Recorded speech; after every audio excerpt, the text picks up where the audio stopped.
Hi there. You remember Twin Peaks? The 1990s series shot by David Lynch somewhere in Washington near Seattle? Well, that was a huge success. It was a TV series that sort of changed the perception of what TV series could be. And there's two brewers that want to continue that success story by brewing a great beer, which is called Twin Peaks. And it's brewed by the brewers from Sierra Nevada in California.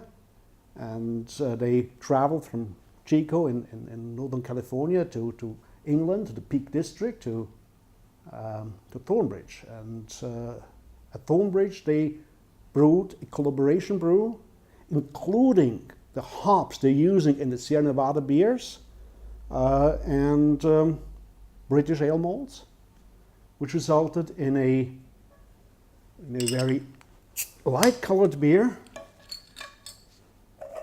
You'll see it's almost the color of a Pils. Poor straw, just a slight haze, lots of foam, even better foam than in many Pilsner beers. And the surprising thing is this foam is quite stable. And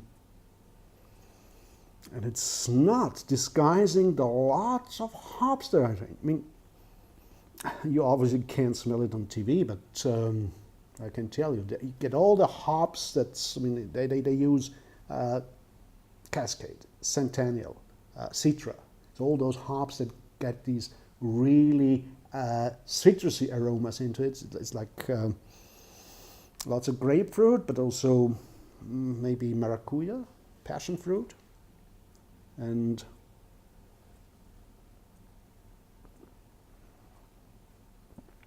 you get it on the palate also. I mean, it's an American pale ale. It's not an IPA. It's not that really bitter beer. From the nose, you'd expect much more bitterness, but it's not bitter. It's really easy drinking. Maybe it's aimed at wine drinkers. I don't know, but you get all this aroma, and you get a fairly drinkable beer, like just the right body. Probably, and that's what you can learn from British brewers. British brewers, they don't like to brew very heavy stuff. Like in the US, they sort of want to brew strong beers. They don't do that in Britain. In Britain, they tend to have beers of very low alcohol profile, but still a lot of taste. And that's what they achieve from adding the right amount of hops at the right point of time in the brewing process. And this is what they do here. So it hops without making the beer overly bitter, just enhance the whole composition of the beer. It has a wonderful body without being sweet, without being bitter, just a hint of dryness at the finish, and you get all these aromas again. And you'd love to drink from that forever. And it's a fantastic summer ale. In fact, you can drink it with summer food, and I personally would like to have a gazpacho, for example, a cold soup, and I could actually drink from that forever. No, I can't. Until next week, I will try to have one or two of these beers for my own personal pleasure, and I hope to see you next week for another Conrad Seidel's Beer of the Week, or maybe Ale of the Week. Let's see.